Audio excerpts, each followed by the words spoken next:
മക്കളില്ലാത്തവരും മക്കൾക്ക് വേണ്ടി ആഗ്രഹിക്കുന്നവരും ഇപ്പോൾ ഗർഭിണിയായിരിക്കുന്നവരും വിശുദ്ധ കുരിശിൻ്റെ അടയാളത്താലെ ഞങ്ങളുടെ ശത്രുക്കളിൽ നിന്ന് ഞങ്ങളെ രക്ഷിക്കുക. ഞങ്ങളുടെ തമ്പുരാനെ, പിതാവിൻ്റെയും പുത്രൻ്റെയും പരിശുദ്ധാത്മാവിൻ്റെയും നാമത്തിൽ എന്ന് പ്രാർത്ഥിച്ചതിന് ശേഷം കുരിശടയാളം വയറിൽ വരച്ച് പ്രാർത്ഥിക്കുക.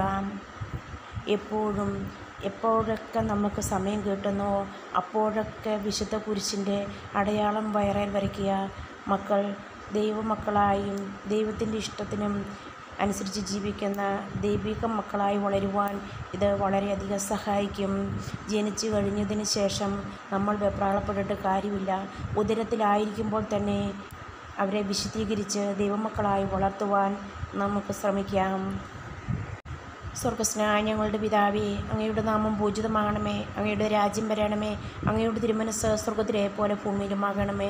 അന്നു വേണ്ടിയ ആഹാരം ഇന്ന് ഞങ്ങൾക്ക് തരണമേ. ഇന്ന് ഞങ്ങളോട് തെറ്റ് ചെയ്യുന്നവരോട് ഞങ്ങൾ ക്ഷമിച്ചിരിക്കുന്ന പോലെ ഞങ്ങളുടെ തെറ്റുകൾ ഞങ്ങളോട് ക്ഷമിക്കണമേ. ഞങ്ങളെ പ്രലോഭനത്തിൽ ഉൾപ്പെടുത്തരുത്, തിന്മയിൽ നിന്ന് ഞങ്ങളെ രക്ഷിച്ചുകൊള്ളണമേ. അമ്മേ, ഞാനിതുപോലെ ചെയ്യുമായിരുന്നു. അപ്പോൾ കുരിശ് വരയ്ക്കുമ്പോഴത്തേനും വയറിൽ കിടന്ന് കൊച്ച് കുതിച്ച് മുകളിലേക്ക് കുതിച്ചുയരുമായിരുന്നു.